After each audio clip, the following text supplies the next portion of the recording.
noneho twaganira. Ugomba kumenya ko ari njyewe ugutegeka, ni njyewe uguha amabwiriza. Vuga ngo genda ugenda, vuga ngo hagarara uhagarara.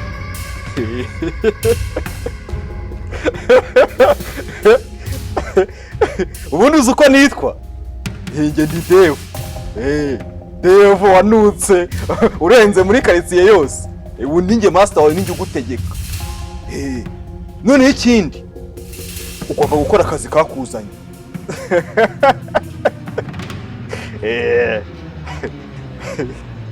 Hagarara wemye, guruka. Ngaho genda shenziyo suraro.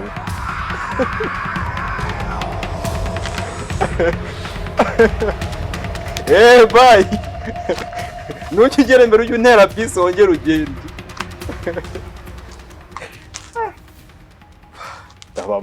Ndabamaze. Sinahita nko muri iki gikuta nkahita. Ntabwo bikora.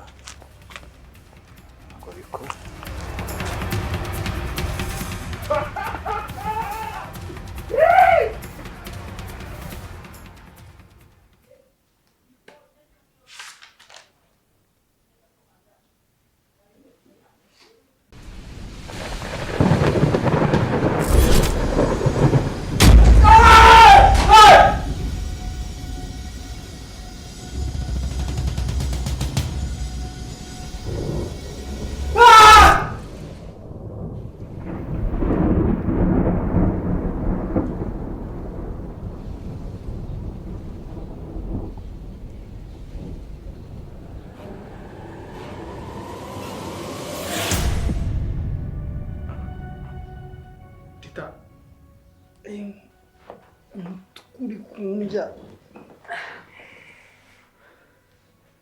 Ufite ikinini cy'umutwe? Ubaye iki? Sinzi ikintu numva mbaye. Wafice. Kandi ari muzima, sinzi ikintu numva mbaye. Ihangane birashira. Ushobora guhura abanza akajya kunywa amazi.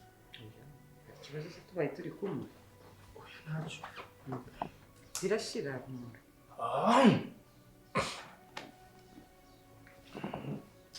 Hari ubwo umuntu abyuka kumva ameze neza, ariko nyuma y'iminota nk'icumi ukumva yarembye.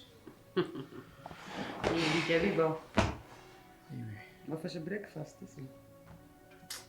Uramukozi se ugira ngo apfa guteka ko bisaba ngo umuhagarare hejuru. Katina rero nta kintu ushaka ko tuganira. Jewe se? Kahungiye ngenda kumva. Njye mfite umwanya mbwira twiganirire.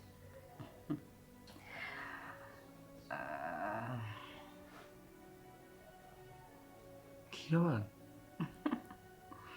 Katina rero. Ngiye munda nyubaha.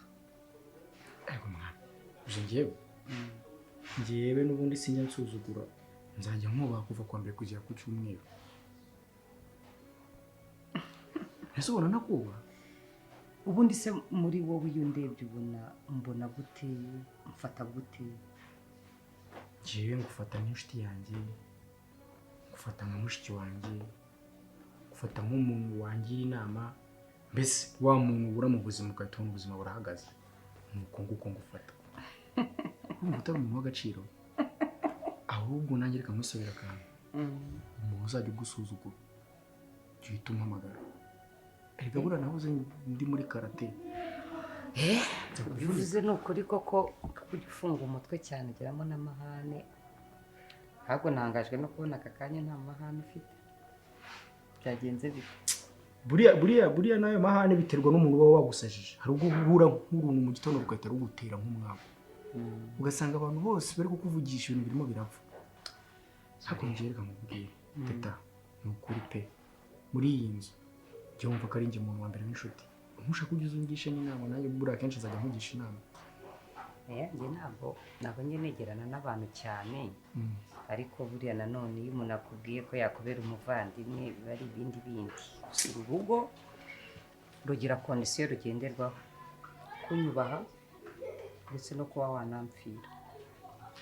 ngewe uretse no gupfira wowe n'umuntu wundi uwo ari we wese mufite icyo mupfana, niyo wambwira ngo uyu muntu ni inshuti yanjye uzamupfira teta, ngewe nzakurwanirira, nzagupfira, nzaguhangayikira, ngiye kukubera ingabo igukingira. Ibyo ndabikunze cyane. nanjye mwisabira akantu se. hari umukobwa nshaka ko azaza kunsura hano, nagira ngo mubaze niba yazaza nta kibazo. Umuryango wanjye nta wundi muntu wemerewe kubijyamo uretse we mpaye ikaze, ndetse n'umukozi n'umugabo wanjye. ntabwo urugo rujye rwinjiramo abantu bo hanze tutazi. impamvu nanjye nari mubujije kugira ngo nyine ntazakora ibintu bikakubabaza. ubwo rero ndizera ko twemeranyije ko ugomba kujya ukora ibyo ngutegetse, ukanyubaha, ukanyumvira, ndetse ukaba wanampfira mu gihe bibaye ngombwa. muri make uri igikoresho cyanjye. njye nabyemera, ahubwo se ubu ngubu nkora iki? uzana amazi umuze ibirenge, ariko uzana amazi nyine mu hasi ibirenge. kuko umaze gusa nzanira agapomade. oya, amazi yonyine ashyushye ngiye guhita nta n'ubundi bubwire umukozi ngo abikore, ngiye kujya kuyishyuhiriza. nta kintu ushaka kukubwira, ibintu byo kuvuga ngo kudusohora mu nzu, imitungo yanyu, ntabwo nshaka kongera kubyumva mu matwi yanjye.